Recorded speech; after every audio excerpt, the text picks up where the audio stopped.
आप सभी को स्वतंत्रता दिवस की हार्दिक शुभकामनाएं। मैं आज उन स्वतंत्रता सेनानियों को और वीर जवानों को हार्दिक अभिनंदन करता हूं, क्योंकि उन्होंने हमारे देश भारत देश को आज़ाद करने के लिए उन्होंने अपना रक्त बहाया, बलिदान खुद हो गए और अपना जीवन को दिया भारत देश को आज़ाद करने के लिए। आज हमारा भारत देश आज़ाद हुआ है। उनकी कुर्बानियों के कारण उन्होंने हंसते हंसते कई वीर जवानों ने हंसते हंसते फांसी पे चढ़ गए, यहाँ तक कि गोलियों से छलनी कर दिया गया। फिर भी उन्होंने हिम्मत नहीं हारा और भारत देश को अंग्रेज़ों से गुलामी दिला सके। और हमारा भारत देश राजनीतिक तौर से और हमारा भारत देश जो है आज आज़ाद है। हम शारीरिक आज़ादी को पा गए हैं और हमारे भारत देश में हम स्वतंत्रता रूप से रह रहे हैं। और मैं डॉक्टर भीमराव अंबेडकर को भी याद करता हूँ। उन्होंने संविधान को बनाकर उन्होंने जो निचले स्तर के लोगों को उन्होंने ये अधिकार दिया कि वो पढ़ाई कर सके और ऊंचे ऊंचे पदों पे जा सके, तो उनका भी मैं हार्दिक अभिनंदन करता हूँ। प्रियो, मैं आज ये बताना चाहता हूँ कि हम शारीरिक रूप से, राजनीतिक रूप से हम आज़ाद हैं, परंतु हम अभी भी आत्मिक तौर से अगर देखें तो अभी भी गुलामी में हैं। आइए मेरे साथ एक बाइबल वचन निकाल लीजिए। वो लिखा हुआ है यूहन्ना रचित सुसमाचार उसका 8 अध्याय 32 पद में इस प्रकार से लिखा हुआ है, और सत्य को जानोगे और सत्य तुम्हें स्वतंत्र करेगा। प्रियो, हमारे भारत देश में या दुनिया में लोग बहुत से कर्म कांड करते हैं, बहुत से धार्मिक चीज़ों को करते हैं पापों की क्षमा पाने के लिए, उद्धार पाने के लिए, और उनको वो करना पड़ता है, हर साल करना पड़ता है। प्रियो, मैं बताना चाहता हूँ कि प्रभु यीशु मसीह ने हमारे लिए अपनी जान को दे दिया और उन्होंने हमारे लिए एक सिद्ध बलिदान हुए और वो अपनी जान को दे दिया। हमारे सारे कष्टों को, सारे गुनाहों को, सारे पापों को अपने ऊपर ले लिया और क्रूस पे चढ़ गए।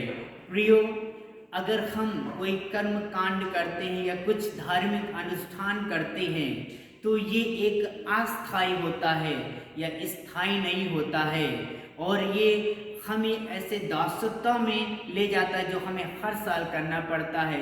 और ये इसका दिखाता है, ये इसलिए करते हैं हम अपने पापों से माफ़ी मांगे या अपने पापों को, गुनाहों से मतलब माफ़ी मांगे और गुनाह दूर होंगे हमारे ऐसा करने से। परंतु प्रियो, जब हम प्रभु यीशु मसीह पे विश्वास करते हैं तो प्रभु यीशु मसीह हमारे गुनाहों को, सारे अपराधों को माफ़ कर देता है। हमें कुछ अनुष्ठान करने की ज़रूरत नहीं है, कुछ करने की ज़रूरत नहीं है। प्रभु यीशु मसीह हमें आज़ाद करते हैं, हमें हमारे सारे पापों से, और प्रभु यीशु मसीह हमें एक अनंत जीवन देते, हमारा एक परिवर्तित जीवन हो जाता है, एक नया जीवन हो जाता है, जो हम सोचने लगते, अच्छा सोचने लगते हैं, हम प्यार हमारे जीवन में आने लगता है, हमारे अंदर से जो गलत बातें होती, जो पाप में जो पड़े हुए थे, पाप से दूर होकर हम एक नया जीवन प्राप्त करते हैं।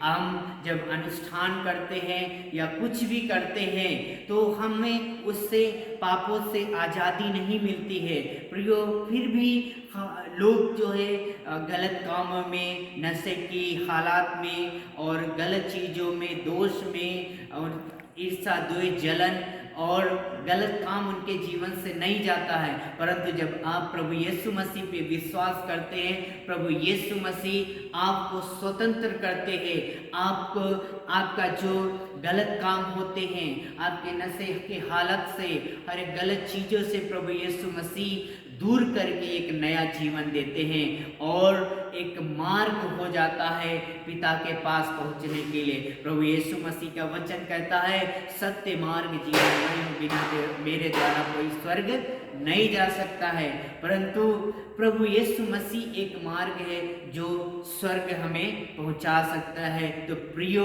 पाप की गुलामी से हमें आज़ाद होना है तो हमें प्रभु यीशु मसीह पे विश्वास करना होगा, उसके वचनों पे विश्वास करना होगा, उसके बलिदान को पे विश्वास करना होगा जो हमेशा के लिए उसने एक बार हमारे लिए बलिदान हो गया। तो प्रभु यीशु मसीह हमको स्वतंत्र किया है, तो हम स्वतंत्र हैं, हमें कुछ करने की जरूरत नहीं है, सिर्फ प्रभु यीशु मसीह पे विश्वास करने की जरूरत है।